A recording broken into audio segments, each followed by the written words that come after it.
This footage was filmed by the sole survivor of the Vega, the Soviet cargo ship which went down in the Indian Ocean on the 7th August 1950. To this day, the circumstances of this tragedy have never come to light, since no distress signal was ever picked up. Following the disaster, this passenger, whose identity we cannot reveal, filmed his daily log. The motor of his lifeboat has burned out and would appear to be completely unusable since the castaway is using his oars. First day, he shows us what provisions he has. We can see biscuits and his double water rations.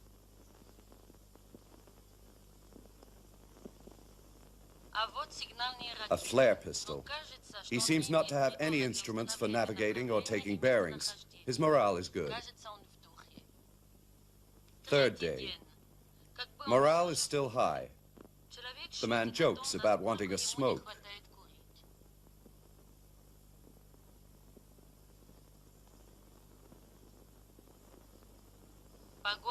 A squall is coming up. Ninth day.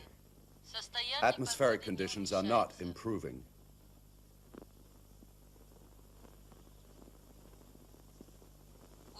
Fatigue is starting to set in. The man seems distressed.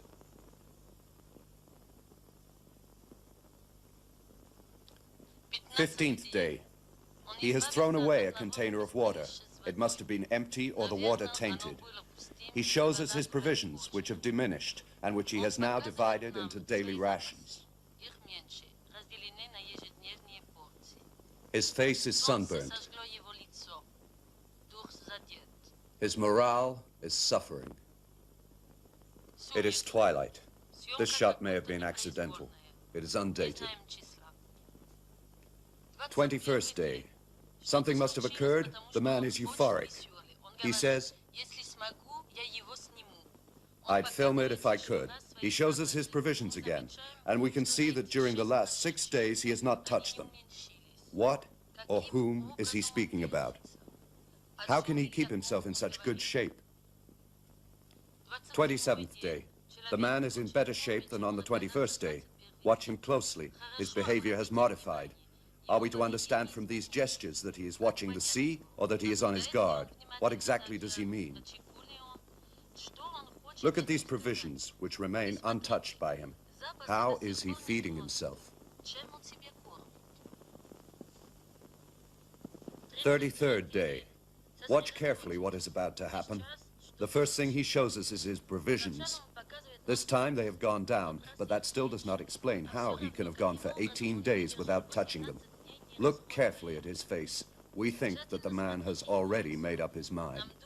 The dot you can see on the horizon is a ship. He picks up his flare pistol, which he has already prepared. He loads it.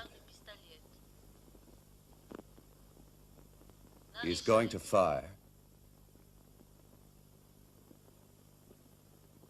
He doesn't fire. He puts it back down. This decision might have cost him his life. Without doubt, at this distance he would have been sighted. Why does he not want to be saved?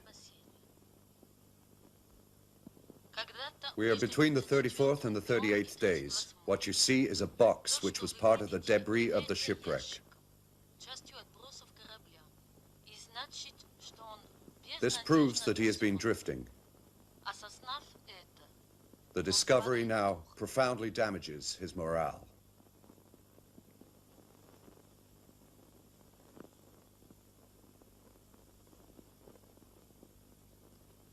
"39th day. He is very tired. His health is now endangered. He repeats, 'I don't see it anymore.' What or whom is he talking about? In theory, this man should already be dead. 40th day. It is twilight. This is certainly the last of his rations.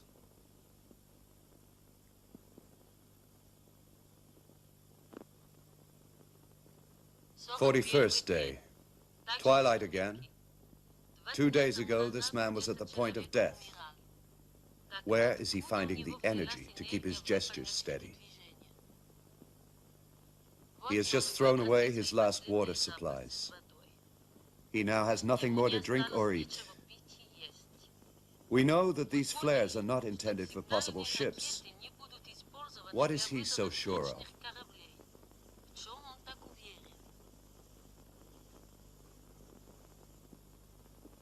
42nd day. Twilight once more. We do not know why he is filming, but presume that he is on guard and is afraid of missing something. Pay close attention to what you're about to see. Everything takes place very quickly. Look, this is not a natural phenomenon. It is what he was waiting for. It is difficult to give an opinion about what we have just seen. For him, the voyage is over. He leaves a message. He seems strangely happy. We do not think that it is a question of suicide. He is resolute. This man has a rendezvous.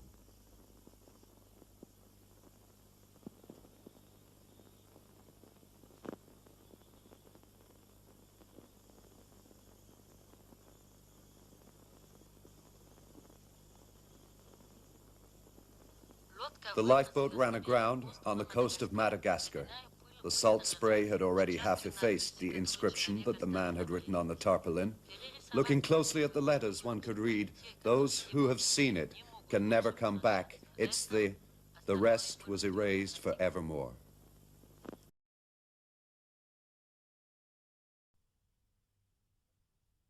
The 2nd of December, 1953. As arranged, Miguel has met me on the way out of the village. He has finally agreed to take me to the nameless ones. He doesn't want me to film. He has spoken at length to my car, telling it that we are to go on a long journey, but that it will not be going all the way with us, and it must forgive us. The 4th of December. We've been gone for 2 days. Miguel has asked me to drive.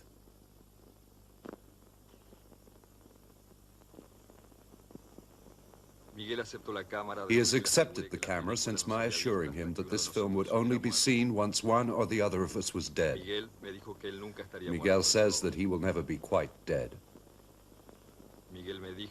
Miguel has told me that his father lives on the edge of the other world. He would not tell me any more.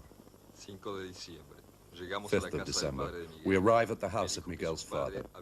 He tells me that his father was born soon after the beginning of the world and he is tired. He is never surprised by Miguel's visits because he dreams them 2 or 3 days before. Twilight, walking in the desert. The old man says, "A long time ago, here, there was a village, and then the Great War came. It wiped out all the roads, and the people got lost, and the desert swallowed the empty houses. The desert is always the strongest one." Miguel's father has told me that I am too delicate for the spirits of the desert, and I had better sleep in the car. I did just that. 6th of December. For more than an hour, Miguel's father has been consulting the desert. Around 10 a.m., the father has come over to talk to his son. He talks in a dialect that only Miguel can translate. If, on the 2nd day, we meet a lizard crossing the road from left to right, we have to follow that direction. If on the 3rd day, a bird circles us twice overhead, we must immediately sit down and defend ourselves. It means they are not yet ready. If, on the 4th night, an icy wind wakes you, it means they want to test you and have asked Death to fan you with his veil.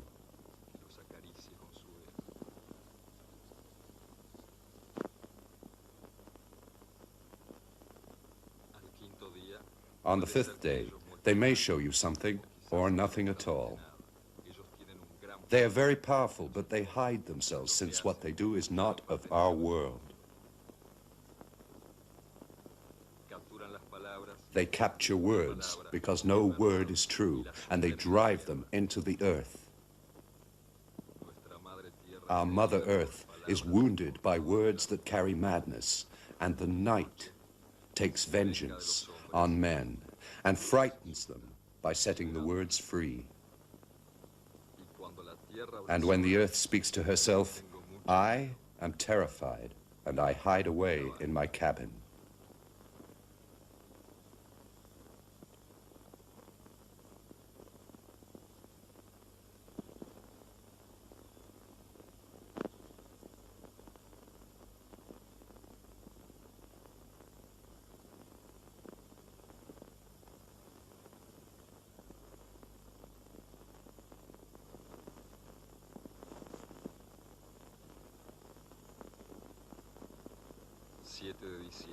7th of December. Today we are entering the country where it rains stones. We must not speak all day.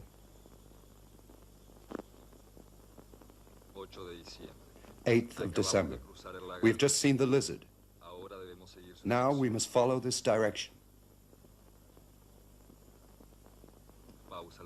A stop at the end of the afternoon. I can hardly believe we have to actually follow a lizard. Miguel tells me that it was nothing but a lizard.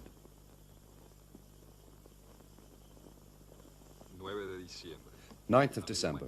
Mid-morning, a bird overhead. Miguel is scared of me filming it. He thinks it is dangerous. We stayed in the position Miguel's father had shown us for more than 3 hours. Later, we headed west.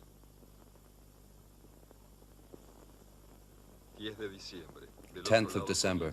On the other side, the land of the nameless ones begins. Miguel tells me that they can travel very quickly across this vast space, for sometimes they are really there, other times they are only dreams. He would not say any more. Miguel does not think we will have long to wait. I suddenly realized that everything has happened just as his father said it would. I am much more impressed than I let on.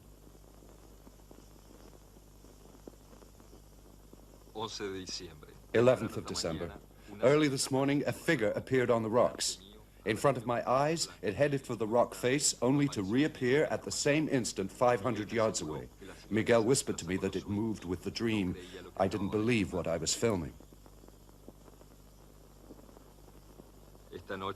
This evening, Miguel asked me to film myself with him. I have a premonition, but refuse to admit it.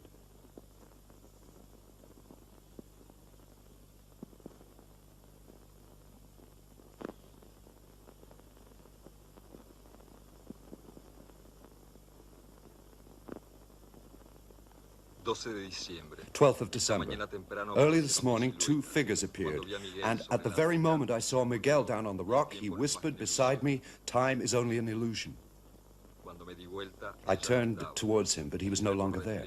I was filming by reflex. When I turned back to the rock, it was already empty. So I looked for them over where I had seen the figure the day before. I found them again on the rock. They gave me the impression of disappearing into the stone. And then I saw them again about 3 miles away. At the edge of the precipice, they were looking out at their future destination. I thought they were going to wave to me, but they disappeared again. I knew I would never see them again. Later on, I went to the rock where I'd seen them and left Miguel's bag there. If there were any tracks, they would have been on the sand of the plateau. But by the time I got there, the wind would have wiped them out. There was nothing but my film.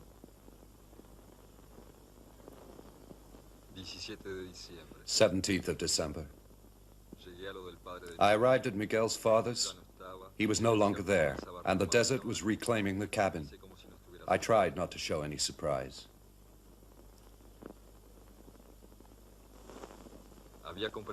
I had found out that not all beings have the same allotment of time, and that those who can expand it become ghosts.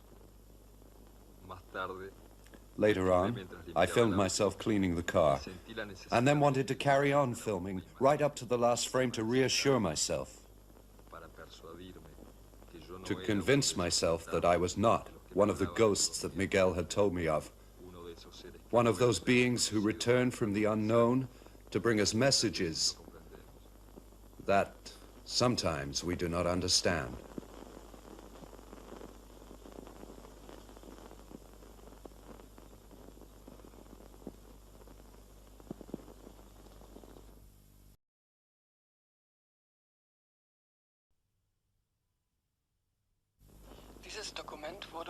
This footage was passed on to us by and could seriously compromise the relations we maintain with. We believe the film to date from the year of the... It is daybreak in a part of the world which we cannot situate. Anything that might provide us with information about these men has been altered or removed, and not a word will be uttered during these pictures. Careful examination enables us to confirm that this film has not been the subject of any faking.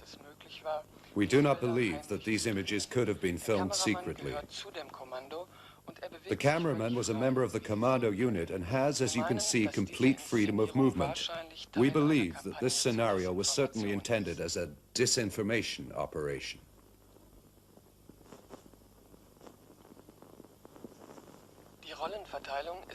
The setup is relatively simple. These men are keeping watch on the sea. Two of them are divers. The man you see walking past is no doubt playing the role of the leader. Notice how we end up seeing his face. This is intentional. This man is completely unknown to us. Pay close attention now to what is about to happen. The spot in the middle of the picture is a man swimming. Where has he come from? Is it him that the group was watching out for? It would be tempting to think so were it not for the fact that the pictures which follow were no longer filmed secretly. We can hypothesize that the cameraman knew the reality of this mission from the way he stays on this diver. He must know that he is seeing this man for the last time. Watch him closely, for in a few seconds this man will disappear before our eyes.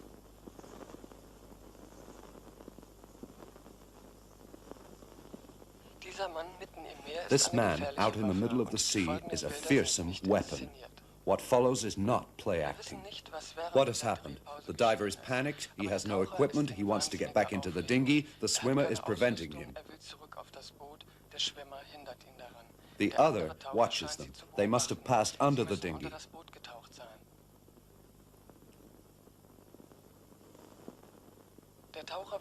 The diver tries once again to climb aboard. Why is no one helping him?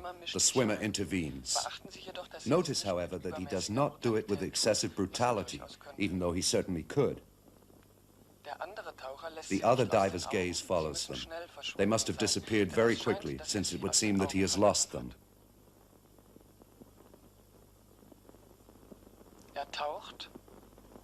He dives.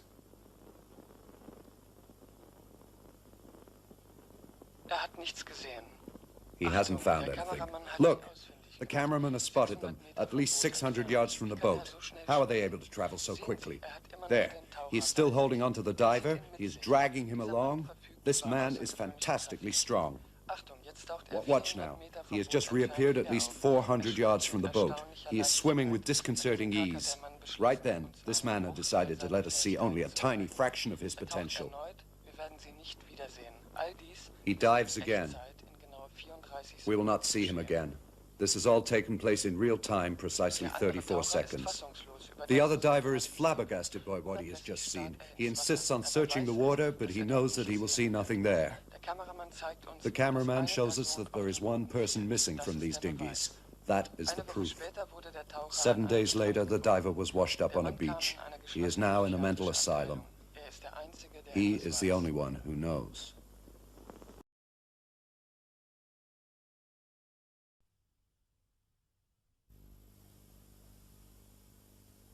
This film has not been subjected to any editing. Its commentary was recorded under oath by the man who filmed it. My name is Kevin Riley. My name is Kevin Riley. I'm 31 years old.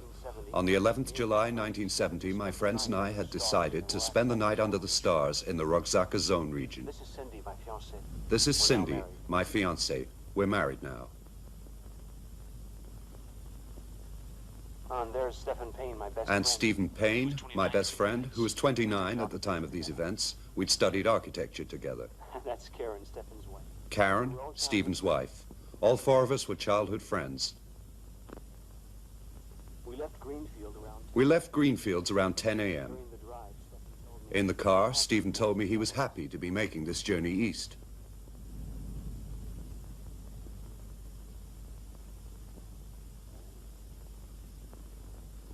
Around 1 p.m. At about 1 p.m., we stopped at Pinewood Park, as we usually did whenever we took this road. We'd prepared a joke to play on Cindy.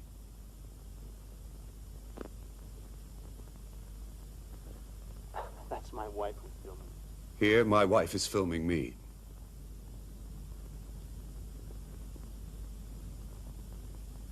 Karen and Stefan were very much... Karen and Stephen were really in love with each other. We used to like teasing them.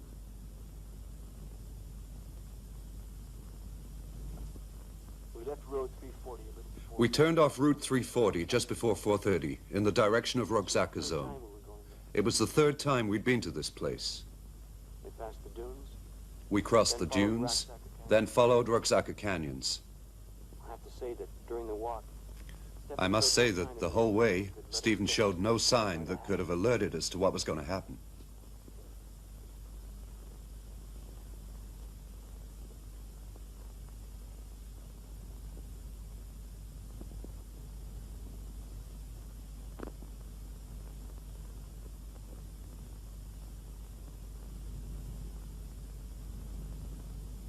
Around 6 p.m., Cindy and Karen were preparing... Around 6 p.m., Cindy and Karen were getting dinner ready.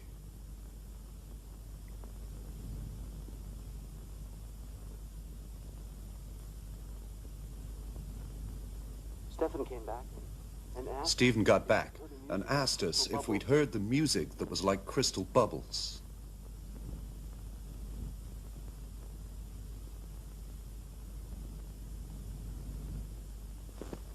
He showed us the direction. He pointed in this direction. Indians call this place... The Indians call this place the River of Stones that runs over the sleeping forest. We listened as hard as we could. We listened as hard as we could, but we couldn't hear anything but the desert. Stefan seemed disappointed. Stephen seemed upset and irritable. At this very moment, From that moment on, I had an intuition, a deep feeling that something was going to happen.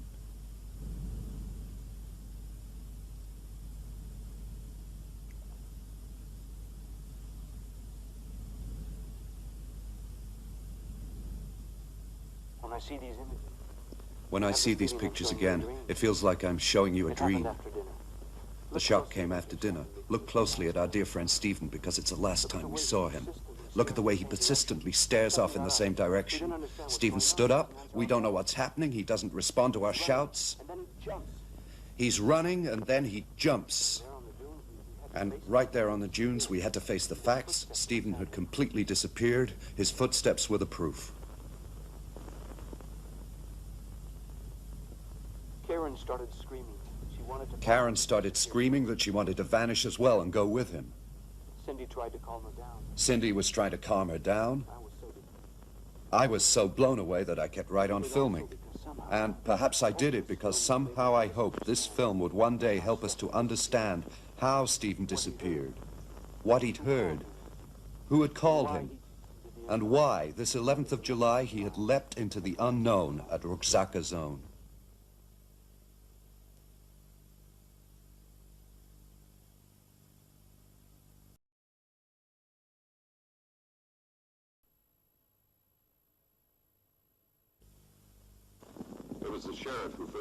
It was the sheriff who first informed me that at Morella, an entire house had disappeared during the night.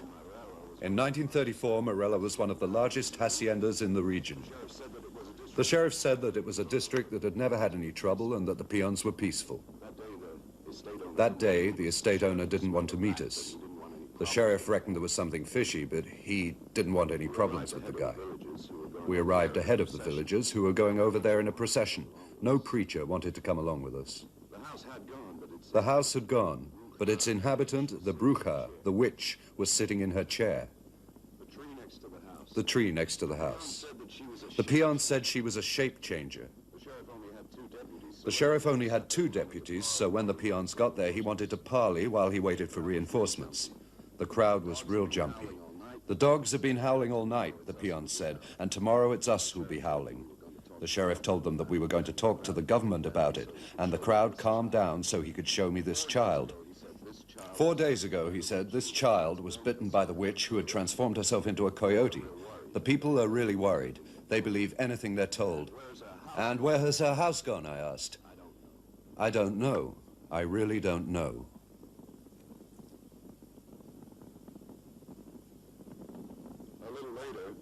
A little later, the crowd was up against the ropes and they were shouting that the witch had to be killed.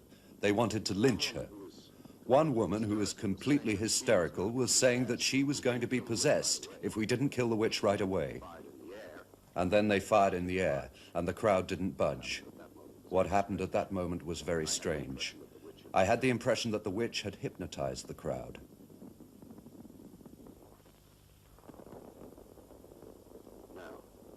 Now, watch what's going to happen.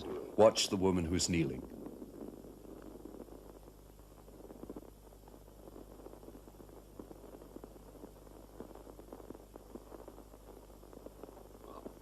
All this is true. It really happened. All this is true. It really happened. And it astonishes me when I see it today. The witch had really and truly disappeared. She knew what she was doing. 6 months later, the story recommenced with the death of the estate owner.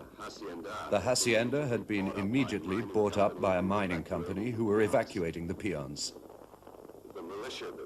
The militia that this company were employing were just a bunch of hoodlums. So I could film, I lied to them and told them I'd been sent by the company. They believed me. The villagers were lost. Some of them were saving what they could from their houses. Others were trying to make them uninhabitable.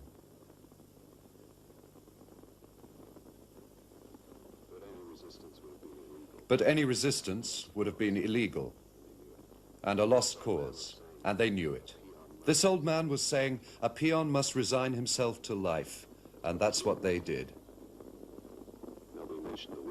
Nobody mentioned the witch again to me, even if some of them believed she was directly responsible for their fate.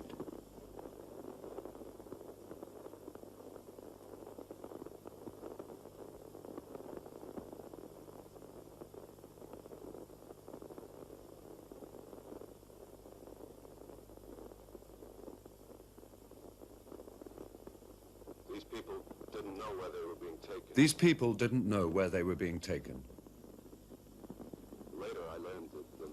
Later, I learned that the militiamen had left them near a disused mine and that several families had settled in there, while the others had kept on walking.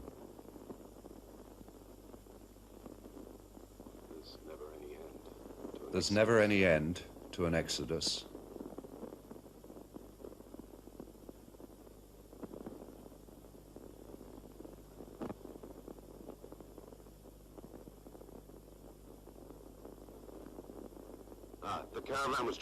The caravan was just heading into the woods when a dog ran out into the road. I didn't see where it came from, but I attempted to follow it because I had a feeling something was going to happen. It went in the direction of the witch's house. And when I got there myself, the black figure had come back, and the dog had disappeared. I was very frightened. I didn't dare go any closer. I didn't want to know what was under the veil. I knew nobody would ever believe me.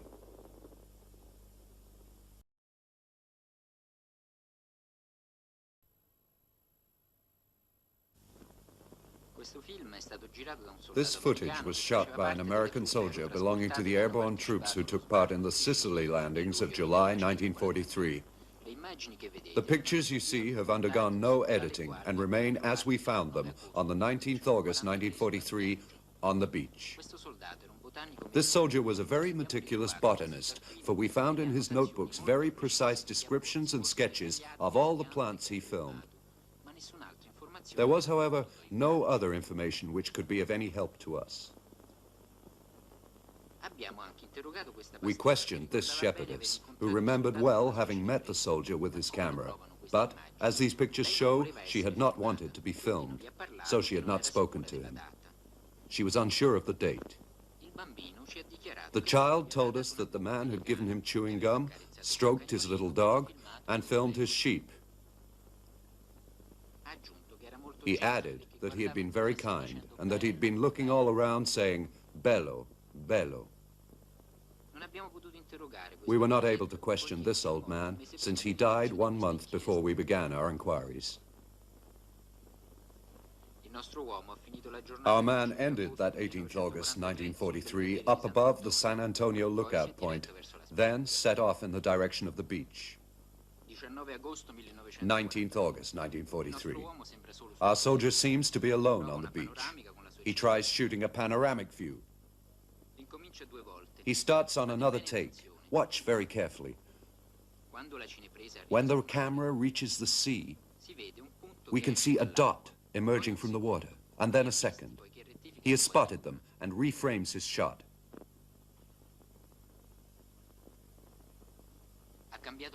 He has changed lenses. These are apparently just swimmers, but their behavior is strange. They have actually risen up from the bottom of the sea. The child is the first to spot him, the woman soon after. He goes to meet them. There has been, as you will see in a moment, contact between the soldier and these two beings because he now films from the shore. Look here at the proof that these are not simply swimmers, how they walk on the seabed and do not reappear.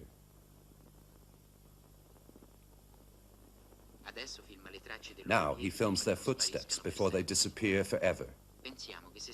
He is feeling the need to accumulate proof, in our opinion, because he himself is not sure of what he has just seen and heard. He goes into the water with his camera. Watch these images closely, because our man is right now making a terrible decision. He tries to show us the path they took. These pictures speak for themselves. The man wants to go with them, out there where, as he well knows, he will see and know no more. What did they speak to him of? Who are they? Unfortunately, we will never have an answer to these questions, for the notebook contains no information on these two persons. Was he intending to come back when he left his camera on the beach? Watch. What you are about to see is a true enigma. The soldier enters the water.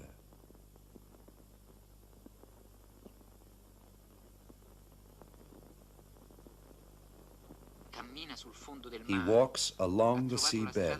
He has found the path of those he follows. An undiscovered country has opened to him. This man is crossing the frontier. He will never return.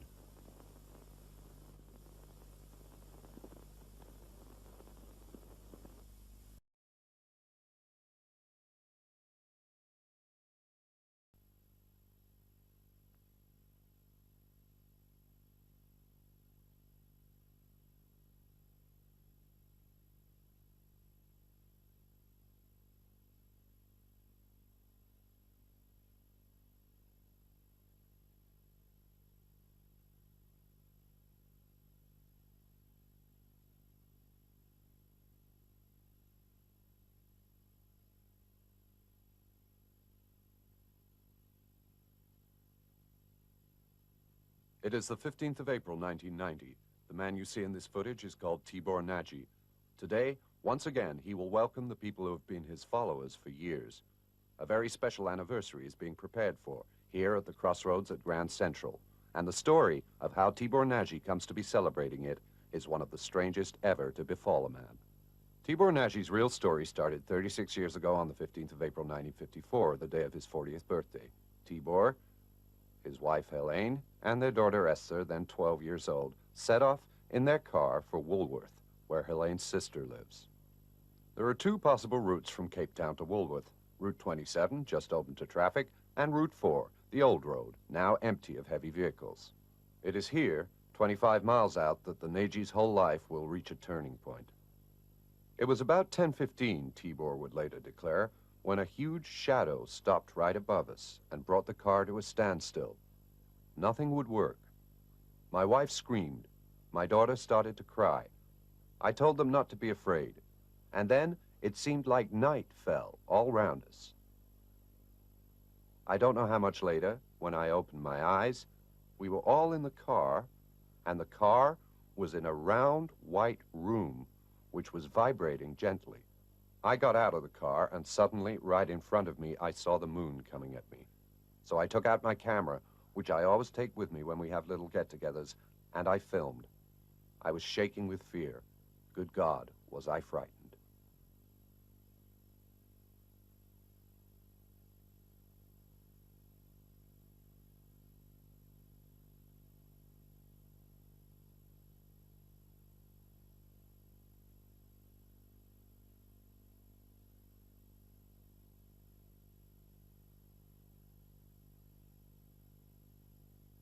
Abban a pillanatban a lányom fölébredt. Megpróbáltam megmagyarázni neki, hogy repülőcsé csaj vett föl minket. Ugyanekkor egy férfi lépett be a szobába. At the same moment, my daughter woke up, and I have to explain to her that I believe we have been picked up by a flying saucer. At the same second, a man stepped into the room. Man, what was he like? Ugyanúgy nézett ki, mint mi, kivéve sisak volt a fején. He seemed like us, but he was wearing a helmet on his head, and I couldn't see his face. He didn't say anything, but we understood that we needn't be afraid, and that I could film whatever I saw, but not the inside of the ship. I remember perfectly saying, "Yes, sir," and my daughter yelling, "We're higher than the moon." I watched and filmed. I filmed till I was out of film, and then I felt like we were falling.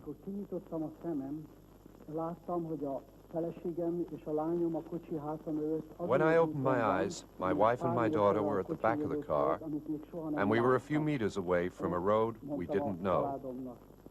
And I told my wife and my daughter, "God wants to test us. We must be brave." 36 years later, Tibor Nagy has taken his car back to the same place. All around him, every detail has been recreated, down to the field which has been cut the same way, and his words remain the same. When I opened my eyes, my wife and my daughter were at the back of the car. And we were a few meters apart, away from the road we didn't know really. And I told my wife and my daughter, God wants to put us to test. We must be courageous. No one believed Tibor Nagy's story. Those of us who remember the period will know that scarcely a day went by without some Ohio farmer or fisherman from San Francisco seeing a flying saucer. However, what makes the Nagy affair different is that he is the first to have managed to bring back proof, and that proof is his film, which you are going to see in a few moments. He may have convinced us, but not the investigators. Their surprise soon gave way to mistrust. And Tibor is taken for a hoaxer who just wanted to get himself talked about. It's said that he is the owner of his garage thanks to an opportune marriage. Within a few weeks, things start to go downhill for the Nagy family. Everyone is waiting for Tibor to own up and confess that the whole thing had been staged. Tibor refuses to do so, saying that he'll bring further proofs. If only the ones who had once carried him off would come again, he would be sure to recognize them and so be able to prove that he, Tibor Nagy, is not a liar. In February of 1955, the entire Nagy family settles in this tiny garage facing the crossroads at Grand Central. 4 years later, his wife contracts pleurisy, which gets the better of her. His daughter goes back to live in Woolworth, where she will get married before going off to live in Canada so as never to see her father again. Ever since that day in 1954, Tibor waits in the place where they set him down. Over the years, the village has grown in population, but there is still an exclusion zone around his garage. His followers have named him the Madman of the Crossroads, but not in a derogatory way. On the contrary, Tibor is as respected as a man who has met God in person. And it is as if one were setting foot in a shrine on that day when, in remembrance of all his trials, he shows his film.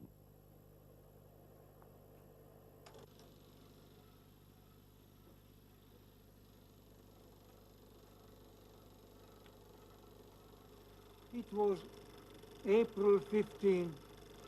That day, Helen, my wife, and Esther, our daughter, and myself, we should have gone to visit Aunt Martha in Woolworth. That was my 40th birthday. And it became dark. When I opened my eyes, I saw the moon, like you are seeing it there. And then we have flown over it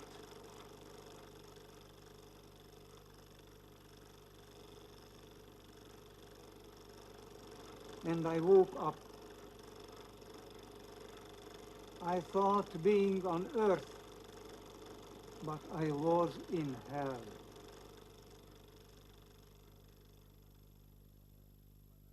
The publicity given by the press to this affair was a kind of protection for Tibor Nagy. Others were less fortunate. 2 years later, the inhabitants of this hamlet, situated 2 miles from the spot where Tibor had been carried off, and about which nothing was ever asked during the investigation, were evacuated, and sometime later the houses were burned to the ground and the road that led to them completely obliterated. Why did they want so badly to wipe out all trace of the Nagy affair?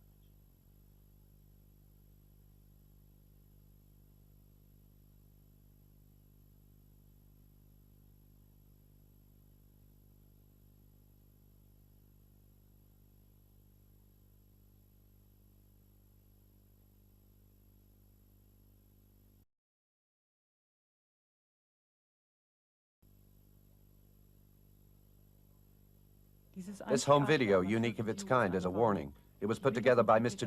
father of Peter and responsible for shooting the footage. Even as we tell you of it now, this story has only just reached its conclusion. As you are about to hear, Peter's father doesn't tell us everything, far from it, and a lot of things remain mysterious. Wherever possible, we have tried to cast some light on those shadowy areas. The 30th October 1979, my son and his mother leaving the hospital. Peter was born on the 14th October. The examinations were endless. I haven't found the matron. I'm convinced she lied to us. 16 days after his birth, Peter at last came home, and our life changed. We didn't go out anymore. We didn't have anyone round. In these pictures, Peter is exactly a month old. Since we got back from hospital, we hadn't noticed anything out of the ordinary. His mother and I were happy and regaining our confidence. At 3 months, Peter was a very quiet child who smiled in his sleep, so we were sure that any danger was remote. Here, for reasons we don't know, the father's commentary ceases for several minutes. We'll get it back later. The images which follow perhaps explain this silence. It seems it all started towards the 6th month. Watch carefully. The mother is playing with Peter. While his mother's attention is elsewhere, the child looks up at his toy and the toy rises. It was the father who slowed down these images himself by way of silent commentary on this thing they'd been dreading all along. It is now the 14th of October 1980. What has happened over the last 6 months, we shall never know. The parents enter the room and find the curtains of the bed, as you can see, in disorder. These knots, which the father comes back onto, prove it could not have been merely a breeze or the curtains coming unhooked while the child was asleep, but that it was the child himself who exercised his willpower on them. And if any more proof was needed, the child provided it the very next day, the 15th of October, when once again they found the curtains, this time in an improbable and, it must be said, rather disturbing position, and the parents do not hide their emotion. But how can they have let him do it? It's unlikely that they would not have kept an eye on the child, alerted by the events of the day before. But those images we will never see, since they doubtless confirmed to the parents that Peter would never be like other children. Here, our little boy is 18 months old. He has been under the doctors for 6 months. We are told that it will all pass given time, and that we should carry on as if nothing was happening. It's true that at first Peter only used his power on insignificant things, but despite all our efforts, we had trouble coming to terms with the extraordinary. And as time passed, what happened was the exact opposite of what they had predicted to us, as we finally understood on Christmas Day, when Peter, who was 3½, started to truly master his power. As you will see, twice he managed to unhook the balls from the tree, just one at first, but then he was so proud of what he'd done that he kept 3 of them up above his head with an ease that was entirely new. This was the first time he managed to display several objects at the same time. During these moments, Peter was so happy that we were quite disarmed.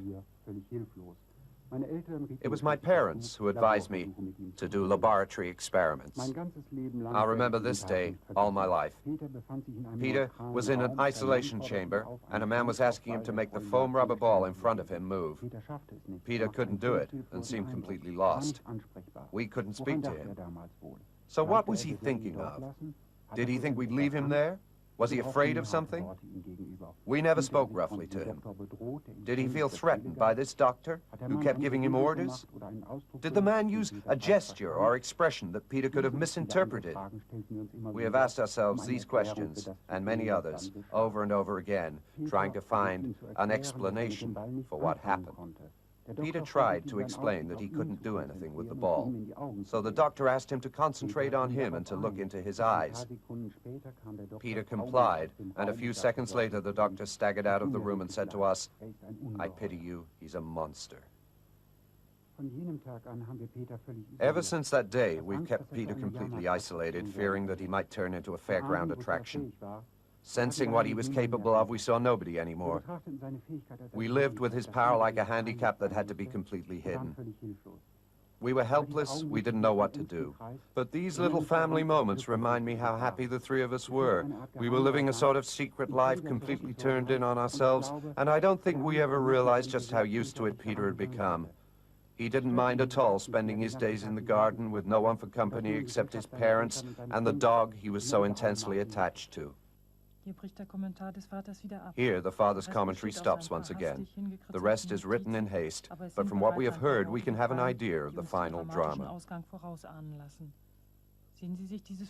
Look carefully at this photo, which brings together everyone. We have good reason to believe it was taken on the eve of the terrible events.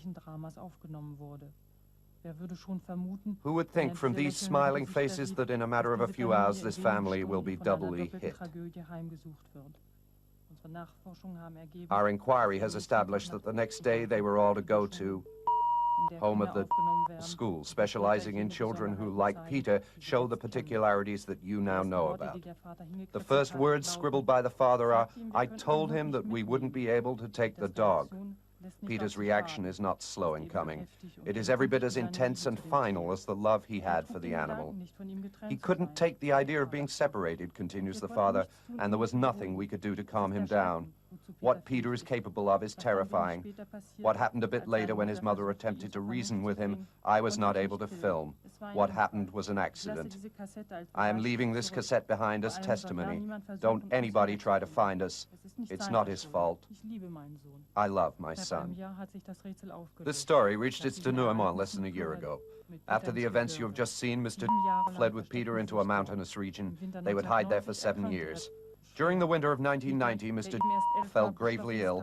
Peter, who was just 11 years old, decided to go down to the valley. He managed to cross the snowed-in hills and thus save the life of his father. Today, Peter has lost none of his powers and is cared for in a specialist institute.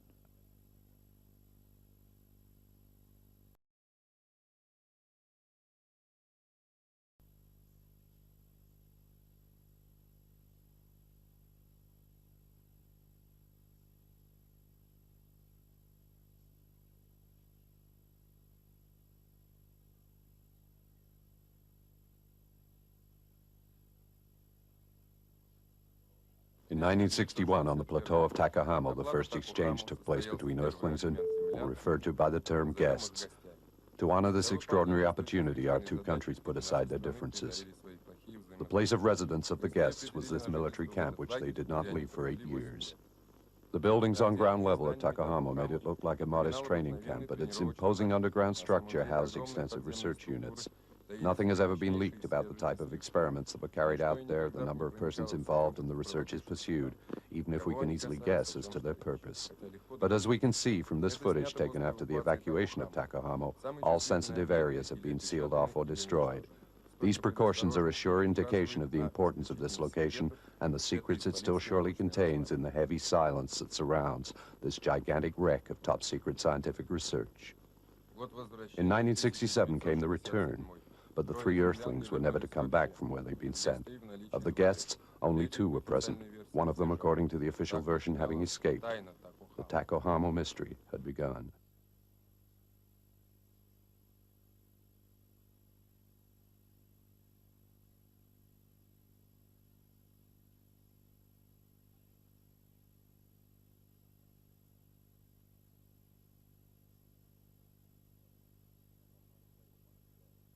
Ten months later, one of the guests, answering to the codename Alson II, was found in a district of...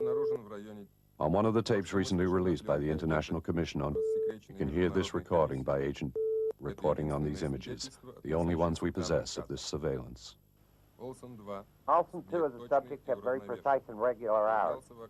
He only appeared at the window at the close of day.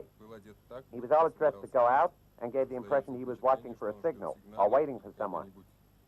During the months of this surveillance, Olson 2 was completely alone. He never replied to the telephone, despite our frequent calls, and only went out 2 times a week. He always bought the same things. I don't know where his money came from.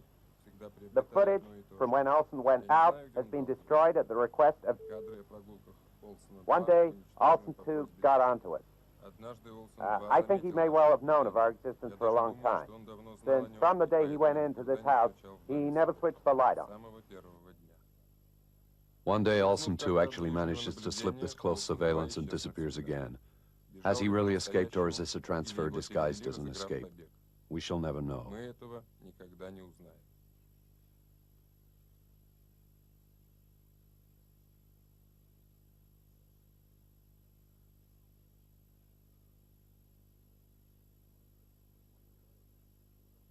One year later, in those circles responsible for leaking Secret Service documents to the press, this unidentified film does the rounds.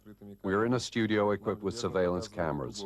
The mountain we can't help noticing is in the United States. It is inside of Lake Memphremagog. We are therefore on the Canadian shore. A precaution in case of incident. This footage was taken on the 17th July 1969. It shows us an individual who resembles the man we saw in the house. He must be in pain as he is taking medication. These medications seem to bring relief for a few hours. If this man is Olson 2, his condition is reassuring, since he is clearly too weak to pose any threat. Any danger, if there were any, is thus remote. But it becomes apparent with the first pictures that what we are being shown is the interior of the house, which remained unseen by us in the surveillance tape, whose authenticity cannot be doubted. This permits us to hypothesize that this film is a fake, since it insists on showing us something which we have never seen and which has no point of reference. These pictures are from the 18th of July, 1969. Remember this date because the choice of it is already a start to resolving the mystery of Takahama. This footage was doubtless destined for the entirely respectable archives which wrapped up the experiments at the base. But who really is this man was shown? Was he already sick? Did he know what was going to happen to him? In these pictures, he is surely being spoken to. If not, why the loudspeaker? Why don't we hear the sound? What is really being said to him? He seems to be totally lacking in any reaction. What orders are being given to him? It is the 19th of July, 1969. Look, at the right-hand corner of the bed, his box of medications has disappeared. Were these medicines or antidotes? Is this the reality of the fate he so anxiously awaits? It seems he has just found out the answer. Watch carefully what is about to happen.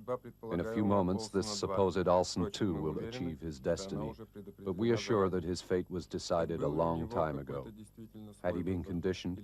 What choice did he really have? We are to be spared no unpleasantness, for it is more important now than ever that this man die today, and that his death not be in doubt for one moment. These images are a message to the whole of humanity. Olson 2 died on the 19th of July, 1969. The next day, the 20th of July, 1969, Neil Armstrong set foot on the moon. The Takahama mystery deepened a little more.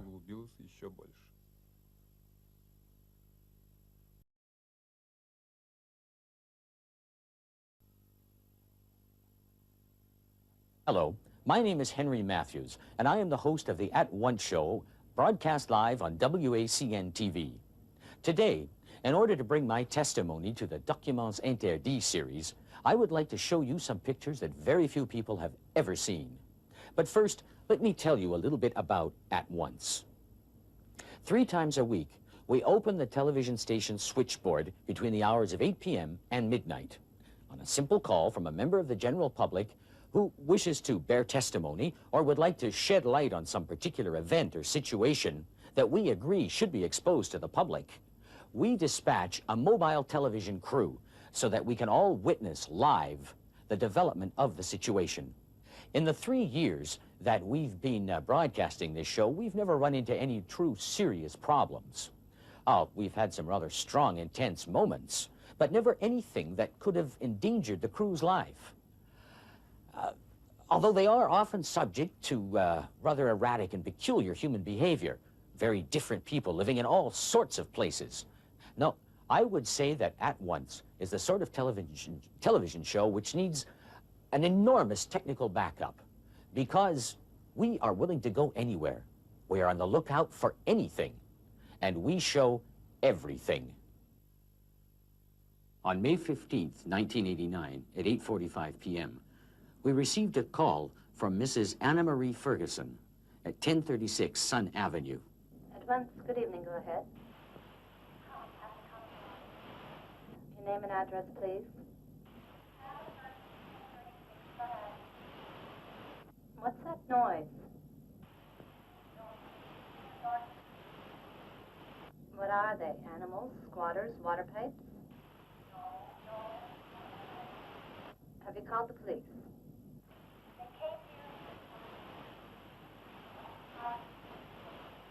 Do you feel you're in danger? Okay, Mrs. Ferguson.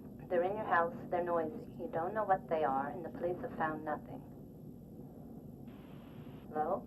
Hello? Oh, they're opening the door. Yeah, 10:36.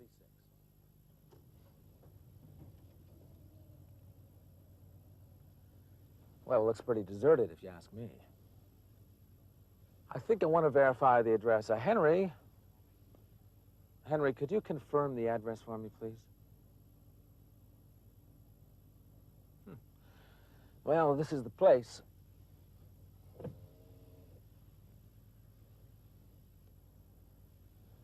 I don't see an intercom, so what I think we're going to do is just continue along up the driveway till we get to the house, and I'm sure that we'll find Mrs. Ferguson there.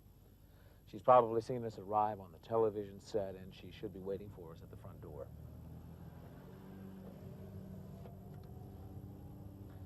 Just want to remind you, we're at 1036 Sun Avenue.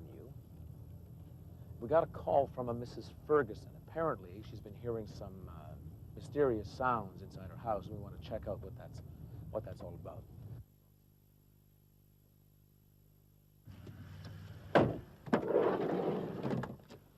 Mrs. Ferguson? Mrs. Ferguson? It's the At Once crew. We're here. No answer.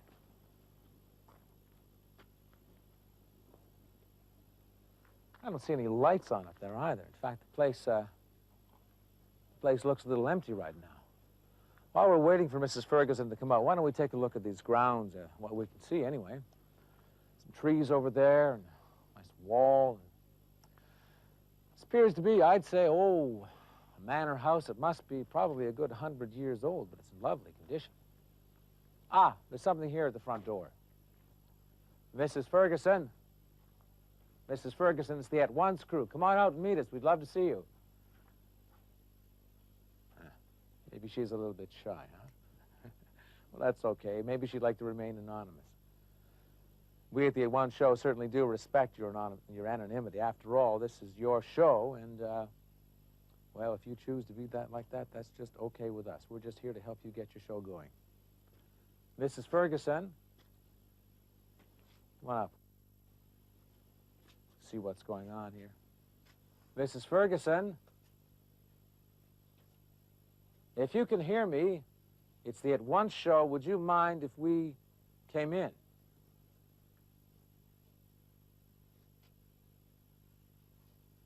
That's pretty strange.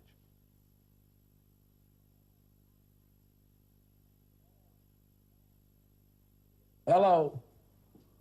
Let's take a look over here. Well, there's no one down there, no one there. Whoa. As you can see, this is a very spacious and gracious house. And someone could hide here for a very long time if they didn't want to be found. Take a look at that. Beautiful frescoes on the ceiling. I would say that that's an indication of the tastes of our hosts, of the people who live here, from whom we'd be very pleased to receive a guided tour at any time.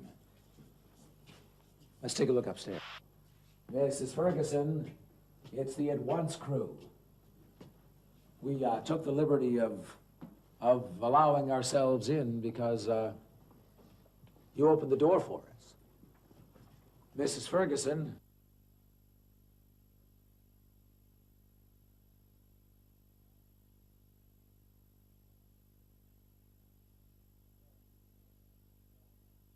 Well, here we are in a small lounge, which is right next door to a much larger lounge, and as I get to take a look around here, I see that it's absolutely filled with pieces of art of all shapes and sizes and descriptions. Obviously, this is the home of a great collector, but we still haven't seen Mrs. Ferguson, nor has she given us any indication of where she is.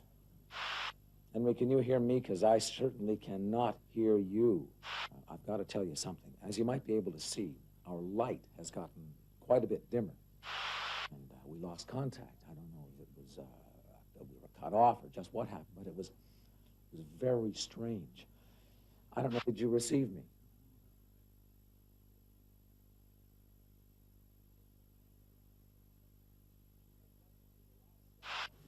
It's the At Once crew. We're live on WACN TV. Mrs. Ferguson. Mrs. Ferguson. Mrs. Ferguson, would you come out, please? This is where we cut off, because suddenly this horror film situation turned to drama. Sometime before, another car and crew had left to go to 1036 Sun Avenue, and the pictures we received were these.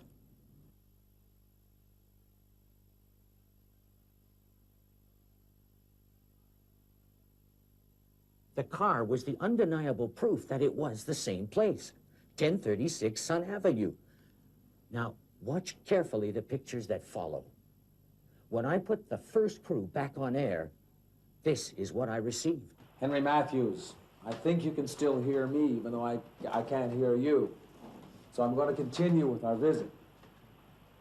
I don't know how much you can see, though, because I've never done a live broadcast in the dark. But while we still have a little light left, we're going to see what's around here. Just a second. Come in here. Take a look at this. What? This is very strange. It's all over the floor. I don't know what it is. It looks like it's incredible. It's like snow. In the beginning, we couldn't believe it, and we kept switching from the inside to the outside. But then we had to admit that we were facing some kind of supernatural manifestation, a different reality. I had only to push that on-air button to let 12 million viewers see this spectacle. Now but I couldn't push the button. This corridor is far too long to be part of the house we entered. I gotta tell you, I don't feel very comfortable about this whole situation. There's something unhealthy, almost unreal about this place. I don't know what it is. One thing I can tell you, it's not fake. And to prove that to you, we're going to keep going until we find out exactly what's going on around here.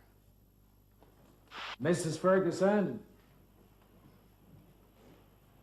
Whoa. I don't know about the quality of the pictures you're still receiving, but can you see that over there? Because it seems to be an almost human-like shape on top of what seems to be a sofa. Let's go a little bit closer, take a look. Now, if you're feeling a little sensitive, maybe you just better back away from the TV screen. Mrs. Ferguson?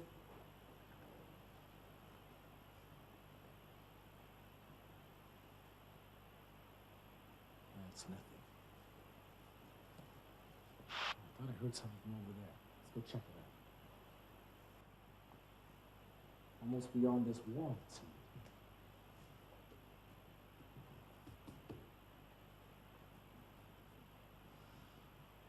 What is this? This house is in total decomposition. You see that? Beginning to wonder if we still have a ceiling over our heads. Mrs. Ferguson! I would like you to stay watching this picture, as we did. Powerless, eaten by anxiety, not knowing what to do. We made inquiries. So did the police. We searched the place from top to bottom, in vain. All that was left to us was that telephone conversation recorded at the switchboard at 8:45.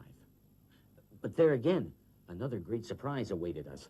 We had it analyzed to the extent of rooting out the words that were hidden underneath all that crackling.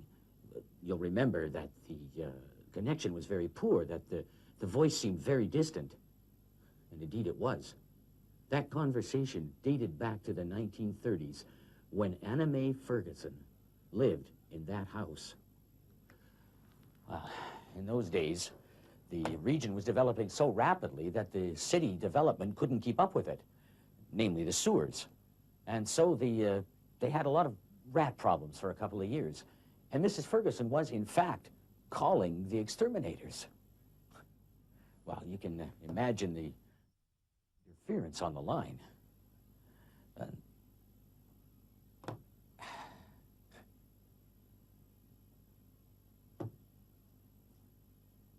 We never saw them again.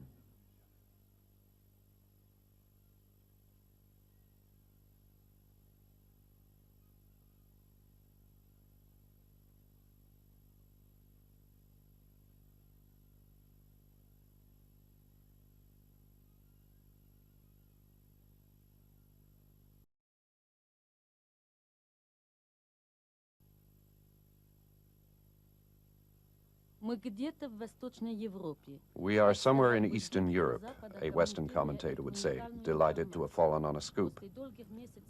After long months of bargaining, this barrier was finally put up for the sake of politics. Officially, we did not need permission to film, since we are not in a camp, but in a sheltered residence. Those who live here do so of their own free will, because there is nowhere else they could live.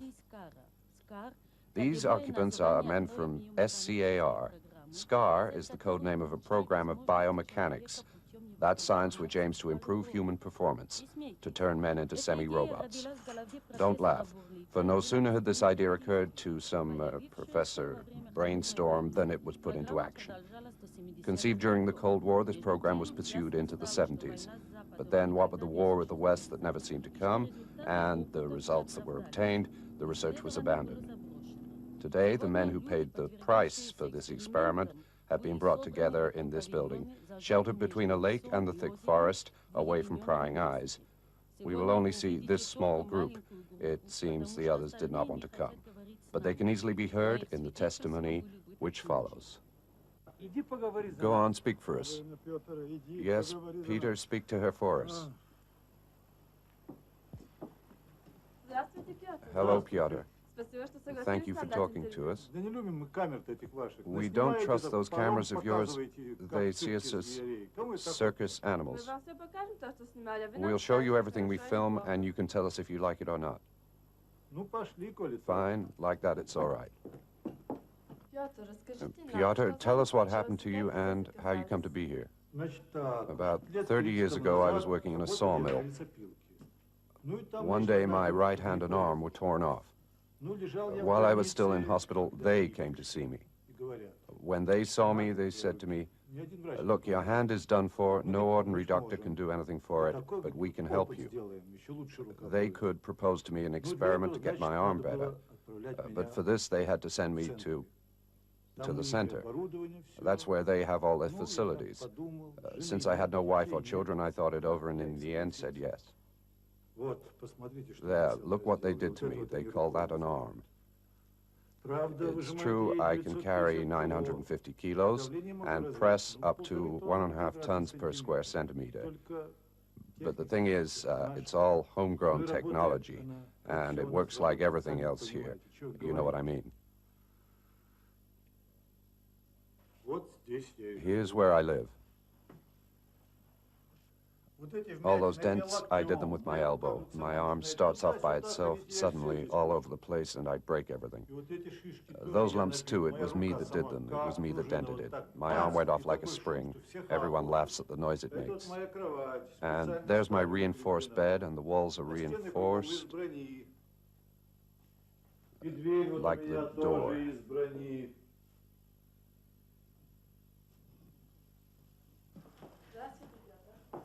Hello, Piotr.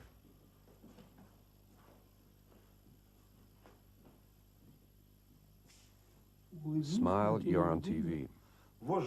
And that's what things have come to. I wanted to open the window and my hand got stuck. That's the story of my life. A simple gesture, a tiny gesture, and it's catastrophe. Let's try it like this. No, that won't work. It's too small. No, that's no good. It's no good. Let's try something else. Go on, try it.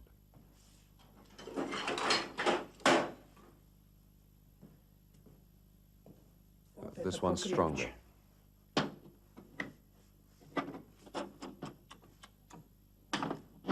No, it won't work.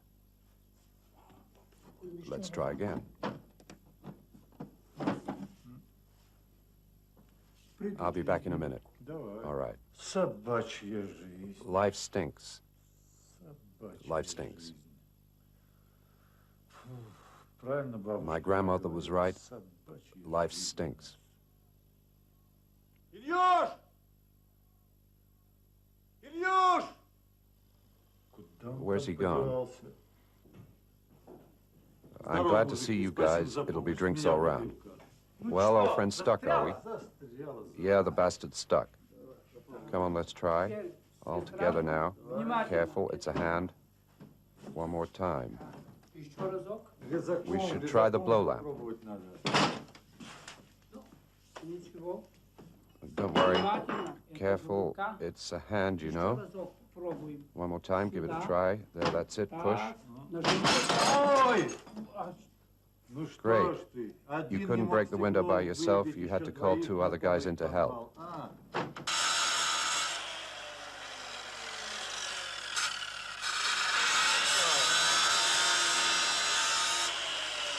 Stop, stop. You're going to break the teeth on the saw. You'll crack the blade. Get the blow lamp.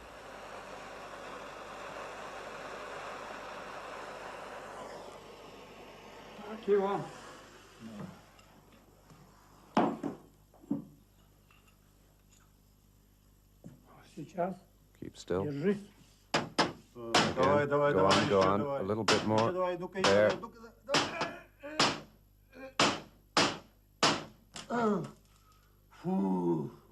What a job. This man's an expert. The next time you want to open a door, use your feet. I'll do my best. Let's go to the hospital.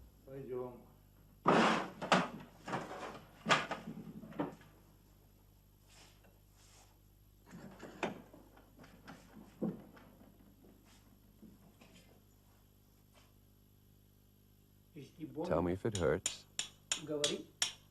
Don't worry, I know you've got golden hands. Go right ahead.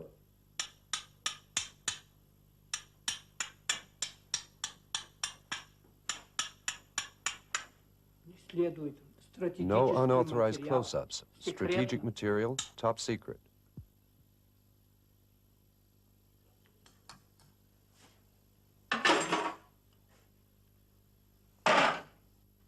It's rusty.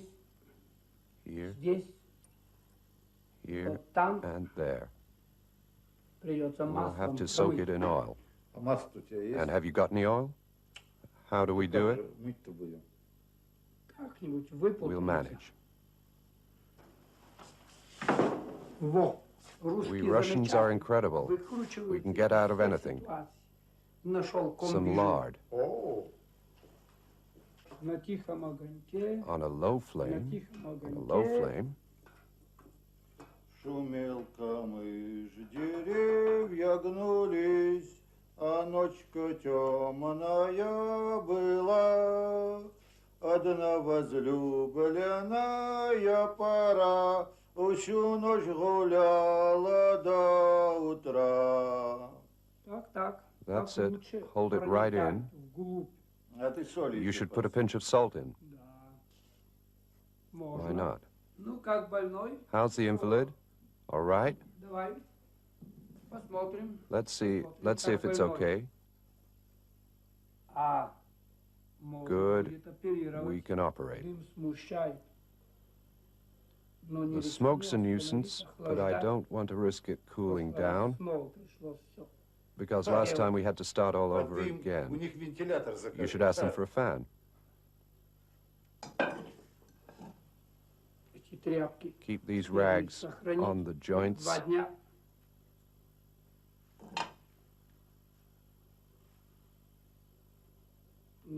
And we'll have to see you again. There are 823 like him in the camp. Officially, the SCAR camps throughout the territory number 15. That makes almost 12,500 forgotten by the Cold War.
Note 1.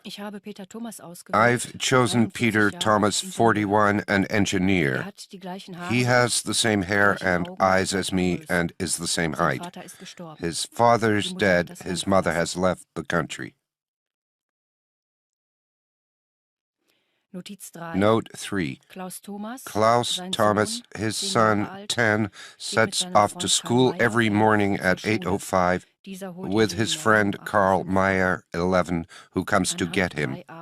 Appendix 3A, ground plan of the house.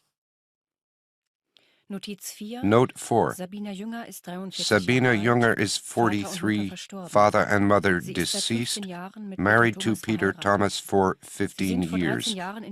They moved into the house at number 68, he has crossed out the address, 13 years ago. Note 6. Once every 2 months, Sabina receives a letter from Margareta Bauer, 78, her only aunt, who lives in the provinces. Note 9. Sabina is watching her husband. Every day when he comes home, she's taking in the washing. I've noticed that she often washes the same towels. Peter hasn't realized this. Note 12. On Monday, Wednesday, and Thursday, Peter leaves the plant 2 hours early. Note 13. Peter visited Office 208 to put in an application for time off. Note 18.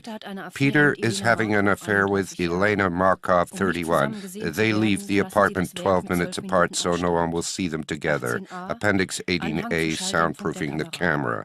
Appendix 18B, concealing the slot opened in the lavatory door on the landing. Note on 18B, the location is smelly and surveillance conditions there very uncomfortable. Note 19. Their love nest is the apartment of Johann Müller, 82, a widower with no children. He's been in hospital for 64 days and won't be coming back. The room smells of body odor, stale tobacco smoke, and dirty sheets. 19A, Appendix Inventory, Plan of the premises, names of all the tenants in the building. Note 23.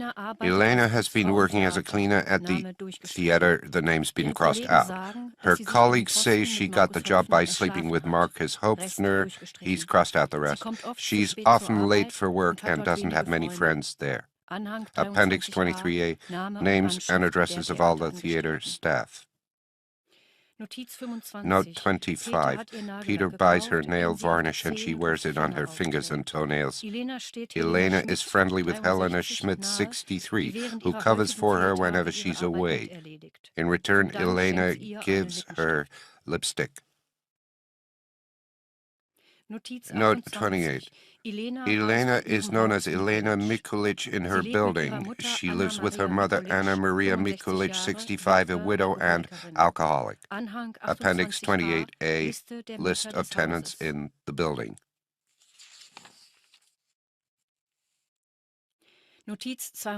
Note 32. I enter the house while they're in the garden and see Peter lose his temper with his wife, who was supposed to bring in the wood earlier. He's angry with his son, too. Klaus nearly caught me. That won't happen again. Appendix 32A, photo of the sets of keys. Note 34. The park where Elena meets her brother Ulrich is always empty. To approach them, I pretend to be an old woman feeding the birds. Note 35. Ulrich, 32, unattached, works at the hospital. He no longer sees his mother.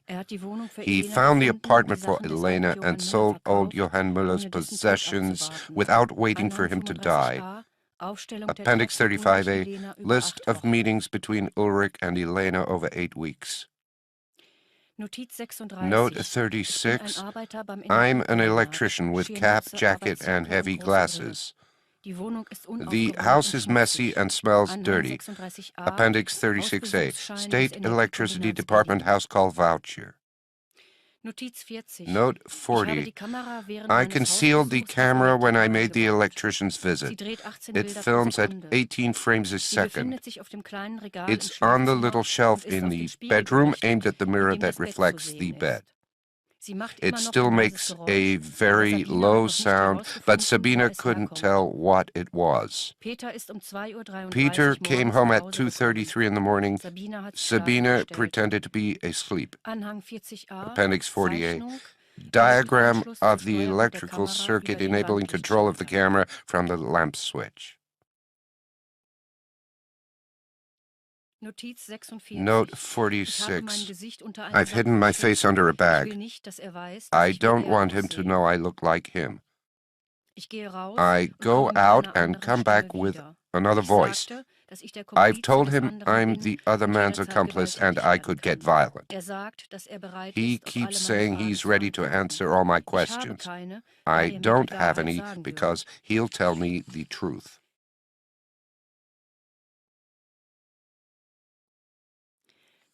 Note 48, 1738. I've already done this. There's nothing more exciting than this, going home for the first time. They'll listen to me, love me, see me. I'll point them in new directions, change lives, correct futures.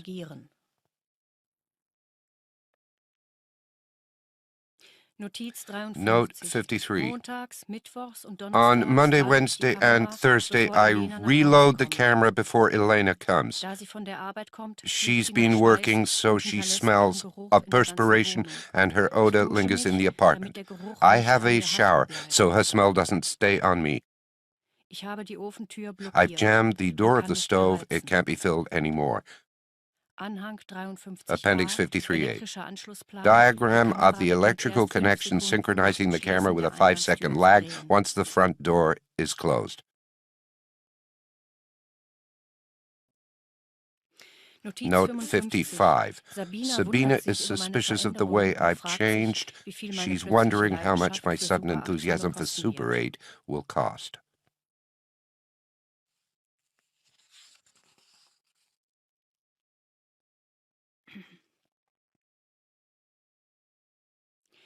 Note 58. I haven't been in touch with Elena since I've been the other Peter. I'm waiting for her to make her move. Appendix 58A. Installation diagram for another camera after the first broke down.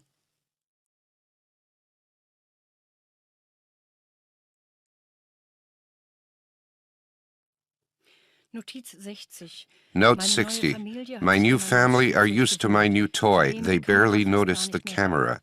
Klaus loves his daddy again.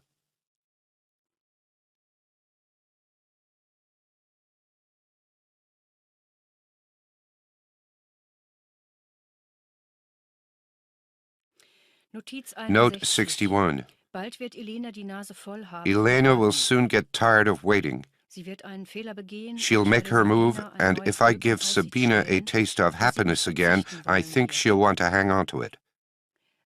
Sabina doesn't have a mechanical weapon that makes a noise, and she mustn't use a knife because that could leave blood on the floor, which would be difficult to clean off the boards. Elena still expects the heating to start working again, which makes me laugh.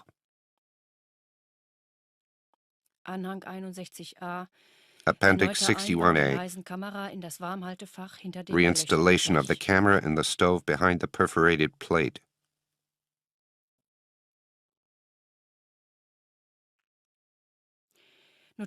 Note 64.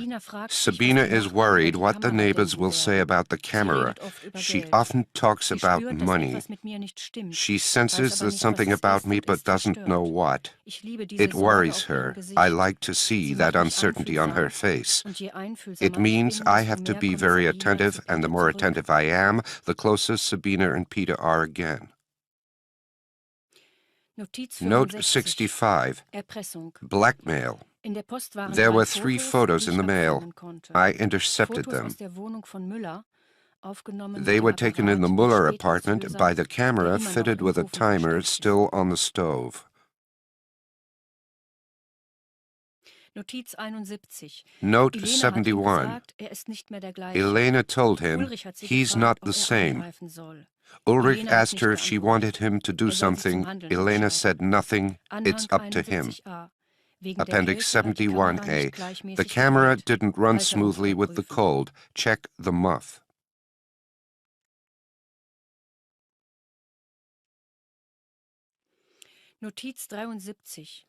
Note 73.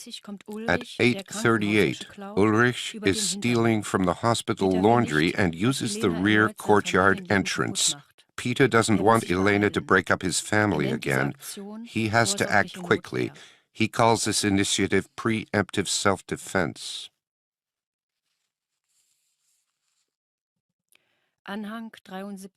Appendix 73A. Those who can't fight should let other people who want to kill them do it cleanly. Ulrich tried to get away from Peter and didn't fall right. He wasn't caught on camera. Peter had to film him by hand. It was risky, but absolutely necessary. That's the second mistake I've made in this operation, and it won't happen again.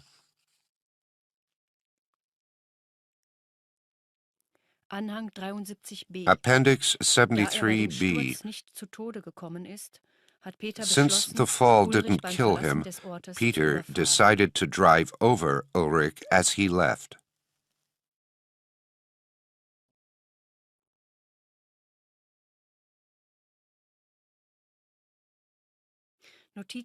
Note 75. Peter says he didn't do anything, yet on film he's the one seen escaping after running over Ulrich. I'm making him do things he'd never have done. He realizes that his former life was hollow and he's unhappy. Appendix 75A. Peter pissed himself. I don't like cleaning up, but the smell's bothering me a bit. Note 79. I showed Sabina a film of Sabina, and she told me off for wasting money. I came out with a grand phrase. When I film you, I learn how to see you. Sabina didn't like that, but she finally let me get closer, and I read the look in her eyes as an encouragement to take things further. Note 80. Adjustment and installation of a totally silent camera, fitted on a little shelf. No more need for the mirror. Note 80A. I changed the bulb of the other lamp. Tonight, I'll be a completely married man, but I'm still going to keep my pajama jacket on. Appendix 80B. Notes on camouflaging the camera and a new diagram of the electrical system linking it to the lamp switch. Note 84. When I show Peter snatches of Peter's life, he just won't see how lucky he is to be able to fix it.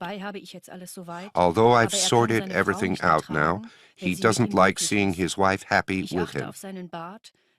I deal with his stubble so he doesn't change. Note 88. I've written a letter to Sabina and copied Elena's signature. Elena will keep quiet if she agrees to a divorce. I've enclosed the photos and a document proving Peter embezzled money from work to pay for their car. I've also sent the key to the love nest and the time of the meeting. Appendix 88A, accounts voucher from the plant. Note 92. Sabina could go to prison with Peter. She could also lose her son and house. I can see her anxiety. I like her silence.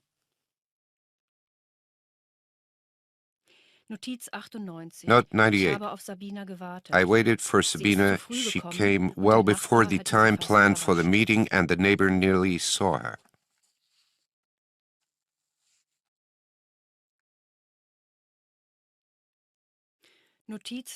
Note 99.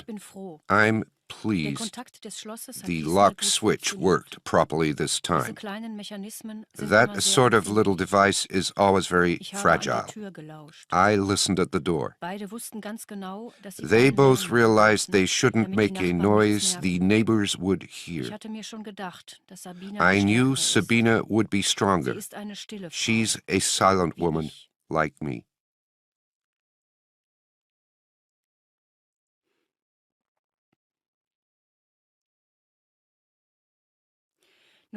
Note 100. Peter sorted everything out. He showed me how he burned Elena's fingers with acid to remove her fingerprints and make her difficult to identify. The acid he used smoked a lot, probably because of the poor quality nail varnish. Appendix 100A, note on the acid used, the quantity and the precautions needed.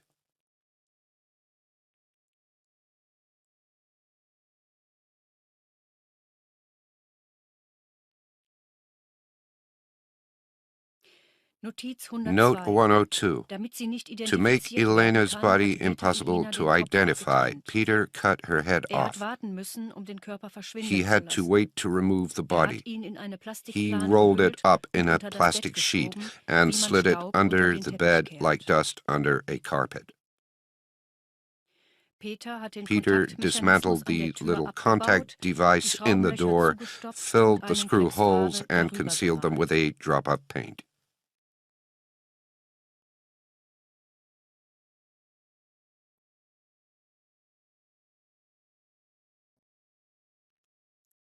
Note 105. Peter personally let Elena's mother know that her daughter and son were dead. Appendix 105, Elena's mother smells terrible.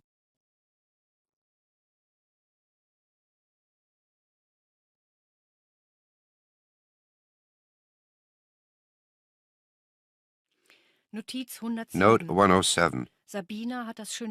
Sabina is wearing the pretty dress I bought her. She's a very good liar. She'll be very useful. It's time to go. I can't afford to get attached in life. Note 109. Peter has returned home. I make and break lives as I want. In my notes, I already have 2 lives that belong to me. One day, he has crossed the rest out. Note 1. Second assignment. I'm the night watchman. I have access to all the offices at night. Appendix 1A, names and addresses of all the bank staff.